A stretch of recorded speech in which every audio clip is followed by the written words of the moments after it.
Hello and welcome everyone to Career Shapes once again. And today we are going to talk about making career in psychology. For this, we have Mrs. Avisha Peters with us. She has been working as a counseling psychologist and is right now working as a psychology professor. So, welcome to our platform, ma'am. How are you doing? I'm good. How about you? I'm also fantastic, ma'am.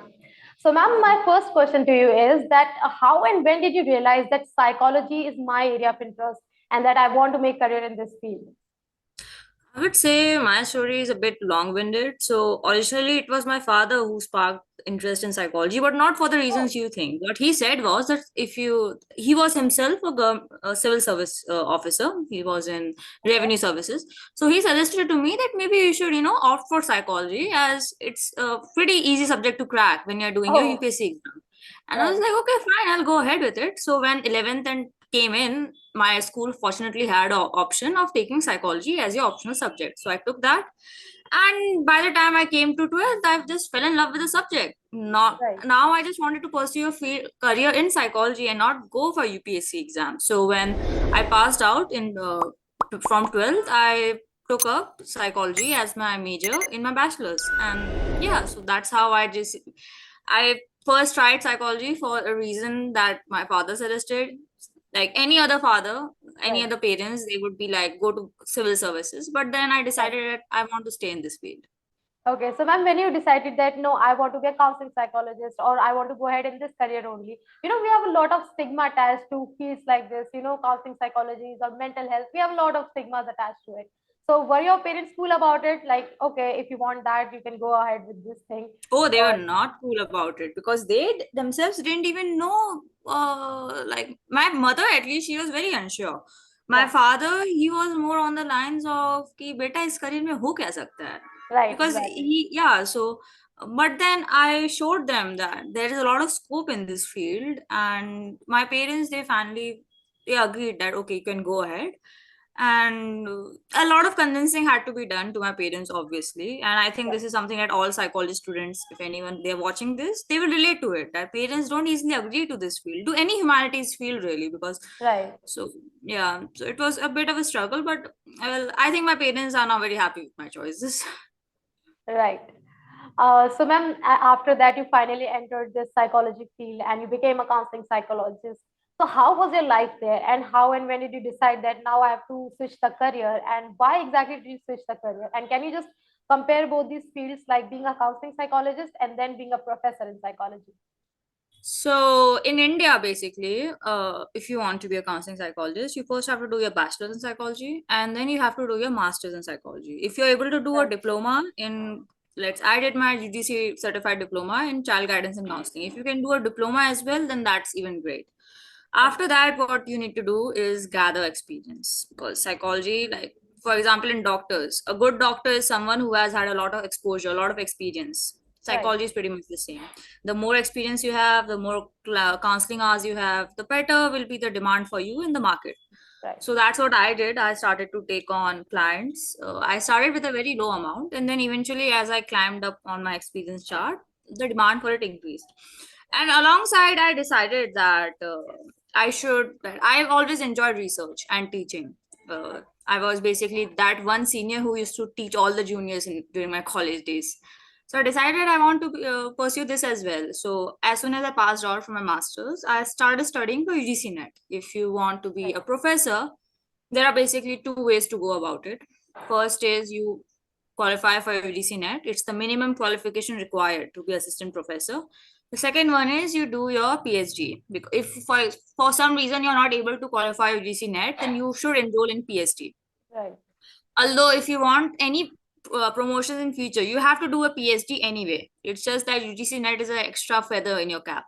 So I did that. I cracked my UGC NET in my first attempt, and Right. after that, I started to apply in colleges. So now the one Oh, thing that I think the psychology students need to understand is that colleges and universities will not advertise the vacancies on LinkedIn. Maybe except oh, Amity.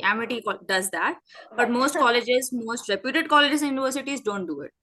You have to go there with your CV, with your resume, and show that you are available, that you are the right person for this job.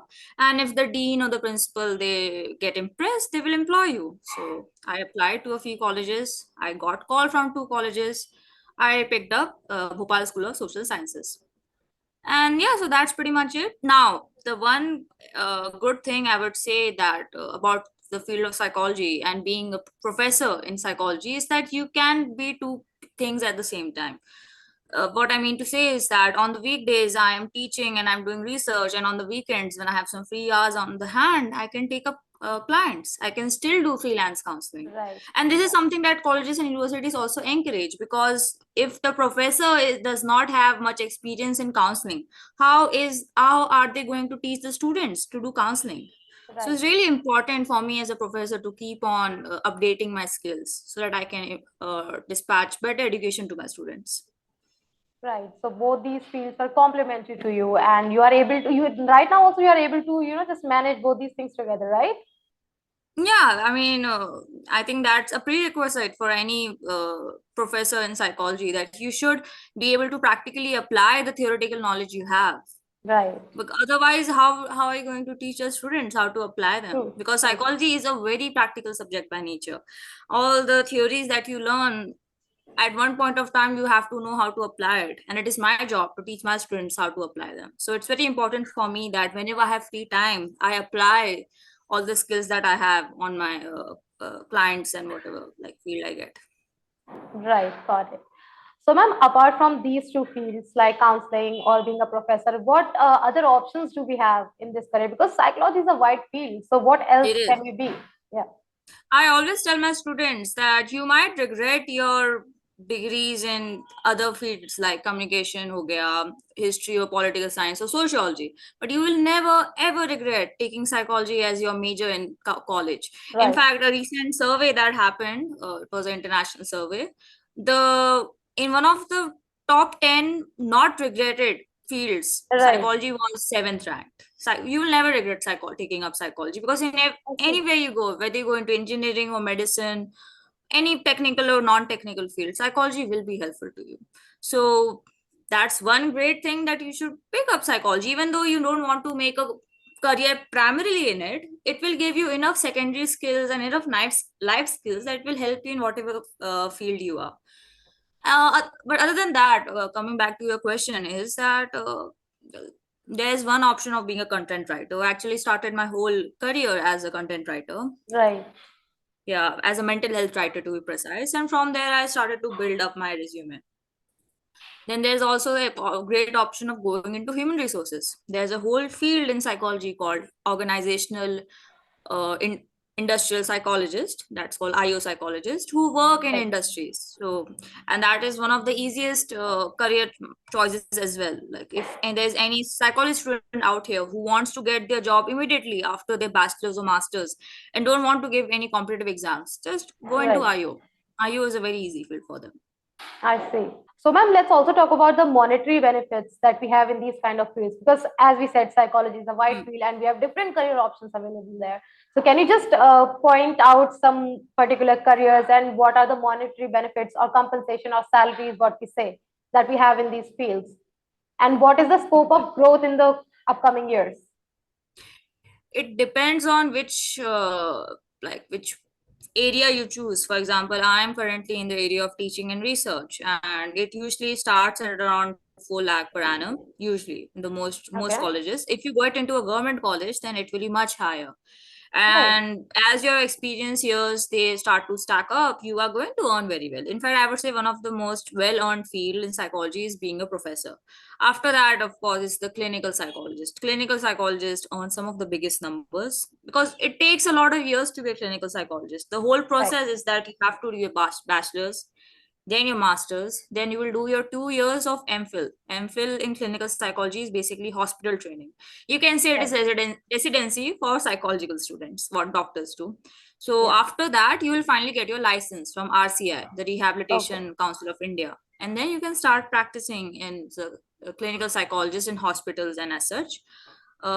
AIMS employs clinical psychologists as well. Recently, in my city, there was vacancies for two clinical psychologists, and their salary was around 70,000 per month. So that's quite a good number. And my city is like a second tier city. In first Right. tier city, the number is even higher.